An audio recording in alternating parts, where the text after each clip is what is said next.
Can you imagine dedicating 25 years of your life to a country, waking up every day before the sun rises, baking bread with your own hands, feeding neighbors, caring for the elderly, watching your children grow up and dream of college, and still being treated like you don't belong?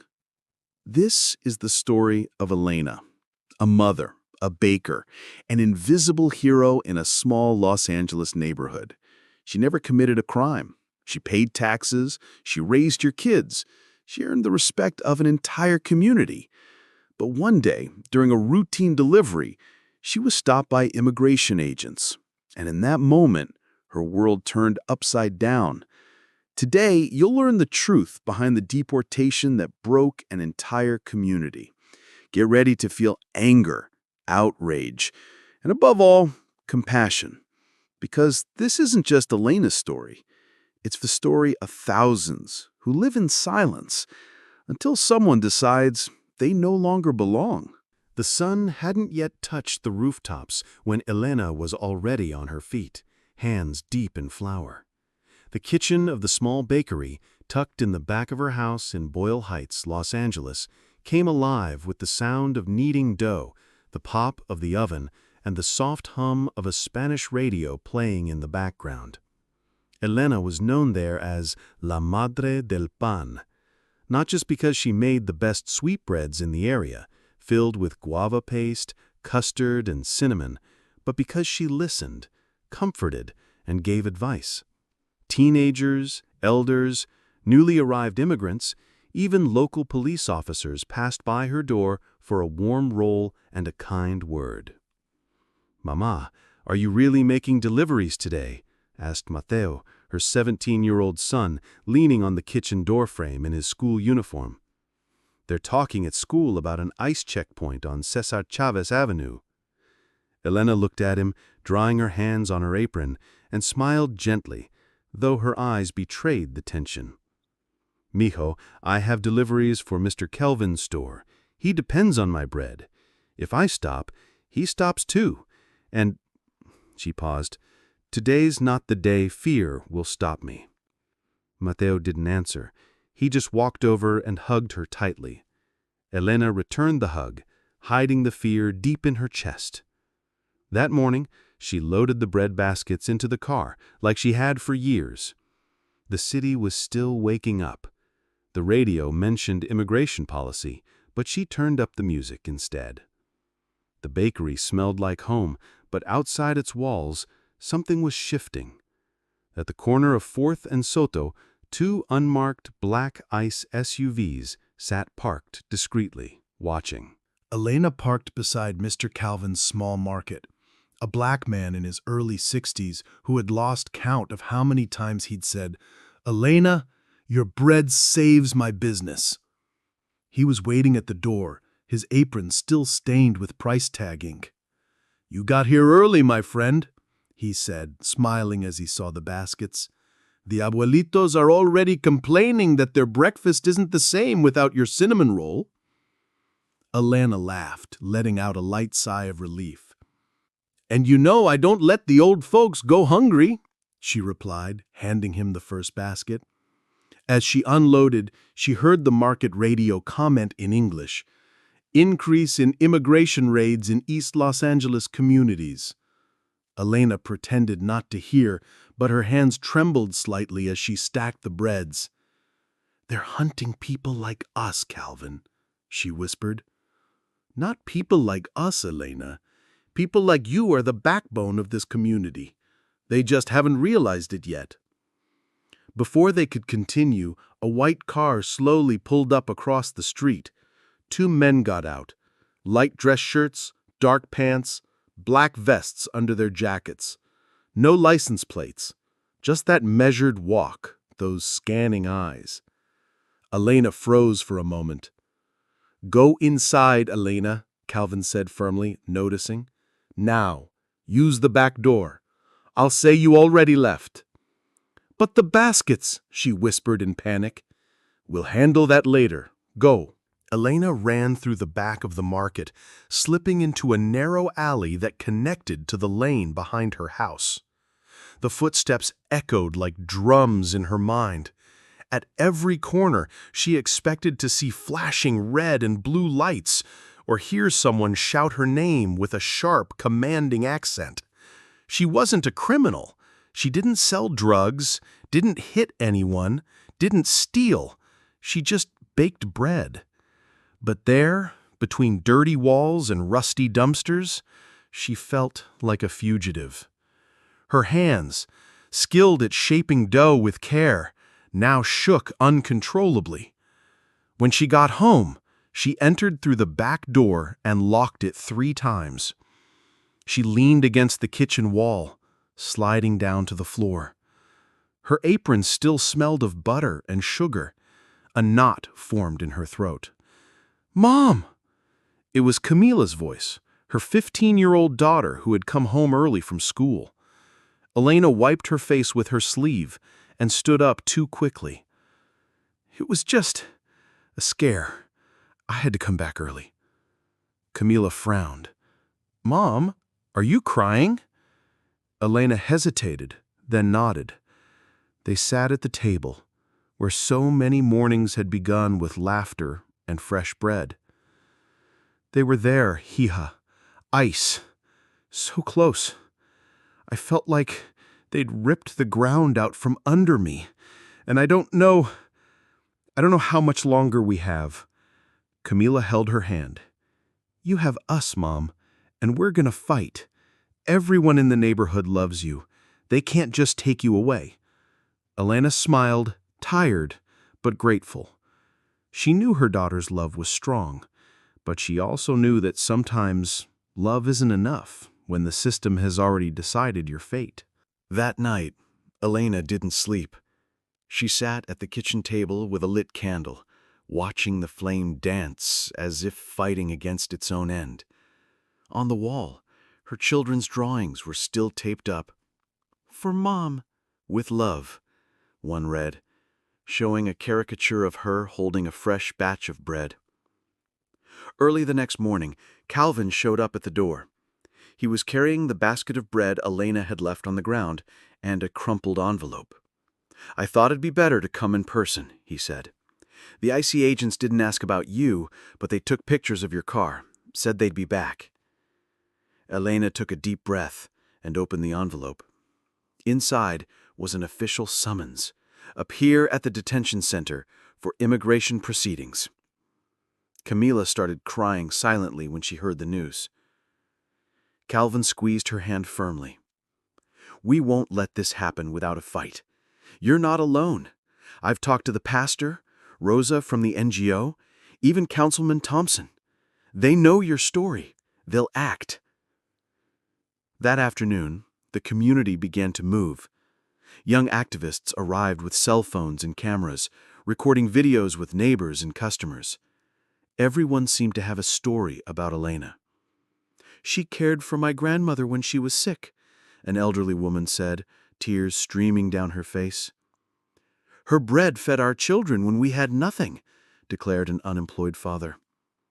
Mateo filmed everything, his eyes watery, turning his mother's memories into proof of what she meant. Camila started an online petition. Within 3 hours, it had 1,000 signatures. Elena watched it all silently, her eyes fixed on her children. It was as if an entire city was trying to hold back time with their hands. But she knew time was relentless. The day of the hearing arrived. Elena wore her navy blue dress, the same one she had worn at Mateo's baptism. It was the dress that made her look strong, even when her heart was breaking inside. Camila hugged her before leaving. Mateo went with her. Calvin drove them in silence to the detention center. The building was gray, with no visible windows. The flags waved outside, the American flag on top, towering, and the California state flag below. At the reception, no one smiled. An agent looked at Elena's papers as if they were recyclable trash. After a long, cold wait, they took her to a white room with a metal table and 2 chairs. A one-way mirror covered the opposite wall. A man in a light suit entered. Well-groomed hair, expressionless face. "Elena Rodriguez?" he asked without looking up from his tablet. "Yes, sir." "You entered the U.S. in 2000, crossing the Arizona border. You never had legal status, correct?" She hesitated. "Yes, sir, but I've lived here for 25 years. I have American-born children. I work, pay taxes. I've never been arrested." He didn't respond. He kept typing, clicking, as if checking boxes. "You were aware that despite your long stay, you are technically in violation of federal immigration law." Elena clasps her hands tightly in her lap. "I am aware, but I am not a threat. I am a baker. I serve my community." He looked at her for the first time. His eyes were void of empathy. "That will be taken into consideration." After more questions and silence, she was escorted to a temporary holding cell, cold, windowless, with only a narrow bed and a white light that never turned off. Elena sat there. She looked at her hands, the same hands that shaped bread, now trembling, without flour, without warmth. While Elena spent her first night in detention, outside something was rising, like dough under the warm cloth of hope. The online petition had already surpassed 15,000 signatures. Community groups were organizing in united fronts. Raíces del Pueblo, led by Rosa Morales, filed a request for humanitarian relief. The Baptist Church opened its doors for prayer vigils. Even the local news station ran a story. "Beloved baker faces deportation after 25 years. Community fights back." Mateo had become the voice of the cause. He spoke in videos, gave interviews, with sincere eyes and the early weariness of someone who had watched his mother taken away. He said, "My mom isn't a number. She's part of this neighborhood's soul." Camila was putting up posters, organizing protests, barely sleeping, but for the first time, she felt they were being heard. In detention, Elena received a visit from the volunteer lawyer sent by the non-governmental organization. He was thin, young, with a crooked tie and tired eyes, but a determined voice. "Elena, we have a strong case. Community testimonials, the petition, even the pastor wrote a letter. It may not be enough, but public support is on our side, and that's powerful." She listened, her face distant. "And my children? Are they eating? Are they sleeping?" "They're fighting for you." His words fell like warm honey on her wounded heart. "Then I'll stay standing," she murmured, "even here, where everything tries to keep me on my knees." Outside the detention center gates, dozens of candles were lit that night. A chorus of voices prayed in Spanish and English, and among those voices, the city spoke clearly. "Elena is one of us." 2 weeks had passed since the detention. Time inside the center didn't move at the same pace as the world outside. Days were marked by buzzers, tasteless meals, and restless nights. Elena had learned the names of other women there: a Guatemalan mother separated from her baby, a Mexican grandmother who kept losing track of the hours, lives suspended. On the morning of the final hearing, Elena wore the same blue dress as before. It was beginning to fade now. Mateo and Camila sat in the front row of the courtroom, holding small signs. 25 years of work, 0 crimes. Next to them were Calvin, Rosa, and the church pastor. When Elena entered, their eyes met. Camila smiled through her tears. Mateo tried not to cry. The judge, a man with white hair and a deep voice, flipped through the documents as the defense attorney spoke of deep roots in the community, U.S. citizen children, undeniable contributions to the local social fabric.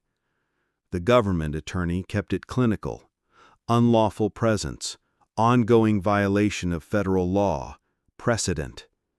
A long silence followed before the judge finally spoke. This court recognizes Ms. Rodriguez's contributions to her community. The testimonials are sincere and moving. However, this is not a court of morality, it is a court of law. Mateo closed his eyes. Camila began to cry silently. The decision is deportation, with 72 hours granted for goodbyes and family arrangements. Elena didn't react, not even a sigh. She simply lifted her head. In the hallway outside the courtroom, the silence was heavy. Then Calvin spoke softly. "They can take you from here, Elena, but they'll never erase what you built." She hugged her children, tightly for the first time, as if trying to imprint their scent, their warmth, their time onto her body. When the judge's gavel came down, Elena knew she wouldn't be going home. 2 ICE agents were already in the courtroom, a man and a woman, both with stiff postures. Without emotion, they asked her to stand. Mateo shouted, "No, she has the right to go home first. She has rights." But a look from the judge silenced everything. "I'm sorry, son," Elena said before being handcuffed. "This will be quick." The cold steel around her wrists was the final sentence. The sound of it was louder than any word. She was taken straight to the Adelanto Detention Center, 3 hours outside of Los Angeles. There, she was placed in a cell with 3 other women, all in the process of being deported. No windows, just concrete and cold white light. 2 days later, she was granted a final visit. Mateo and Camila entered the visitation room. Camila was shaking. Mateo carried an envelope filled with letters from neighbors, photos of the bakery, and a drawing of a sweet bread roll signed, "For my mama." Elena, on the other side of the glass, forced a smile. She picked up the phone. "My babies, you were my life.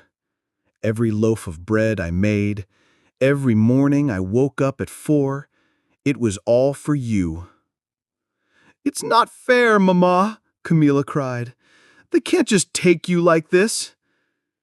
"They can, and they did, but they'll never take what we built." The visit lasted 3 minutes. In the early hours of the next morning, without ceremony, Elena was placed on a plane with other deportees. No goodbyes, no fanfare. Back in Boyle Heights, the bakery's windows were boarded up. The smell was gone. The lights were off. On the cracked glass, someone had written in marker, "Closed, but never forgotten."